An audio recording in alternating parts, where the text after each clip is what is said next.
বকু বন্দাপাৰাৰ শ্বহীদ ট্ৰফী ফুটবলৰ প্ৰথমখন ছেমিত বঙাইগাঁও বনাম মাছা খেলত বিশিষ্ট অতিথি নন্দিতা গাৰ্লুছাও নগৰমল স্বৰ্গীয়াৰী ফাইনেলত প্ৰৱেশ বঙাইগাঁও সৰ্বভাৰতীয় ফুটবল ফেডাৰেশ্যনৰ দ্বাৰা স্বীকৃতিপ্ৰাপ্ত খেল কামৰূপ জিলাৰ বকু বন্দাপাৰা জনতা সংঘৰ শ্বহীদ ট্ৰফী ফুটবল প্ৰতিযোগিতাৰ প্ৰথমখন ছেমিফাইনেল খেলত প্ৰতিদ্বন্দ্বিতা কৰে 11 ষ্টাৰ ফুটবল ক্লাব বনাম মোকালমোৱা ফুটবল দলে বন্দাপাৰা জনতা সংঘৰ উদ্যোগত আৰু পুৰণমল জৈন ফাউণ্ডেশ্যনৰ সহযোগত আয়োজন কৰা 41 সংখ্যক শ্বহীদ ট্ৰফী ফুটবল প্ৰতিযোগিতা পৰিচালনা সমিতিৰ সভাপতি মুনীন্দ্ৰ দৈমাৰী আৰু সম্পাদক প্ৰফুল্ল ৰাভাই জনোৱা মতে যোৱাকালিৰ খেলখন আনুষ্ঠানিকভাৱে উদ্বোধন কৰে ৰাভা হাছং স্বায়ত্তশাসিত পৰিষদৰ কাৰ্যবাহী সদস্য তথা যুৱ নেতা নগৰমল স্বৰ্গীয়াৰীয়ে খেলখন উদ্বোধনী অনুষ্ঠানত অসম চৰকাৰৰ ক্ৰীড়া আৰু যুৱ কল্যাণ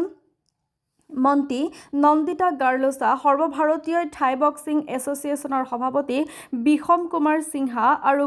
গুৱাহাটীৰ বিশিষ্ট সমাজকৰ্মী বসন্ত চুতীয়াৰ উপৰিও বহু সংখ্যক বিশিষ্ট অতিথিয়ে অংশগ্ৰহণ কৰে খেলখনৰ শেষত ট্ৰাইবেকাৰৰ জৰিয়তে বঙাইগাঁও ফুটবল দলে মাছা ফুটবল দলক পৰাস্ত কৰে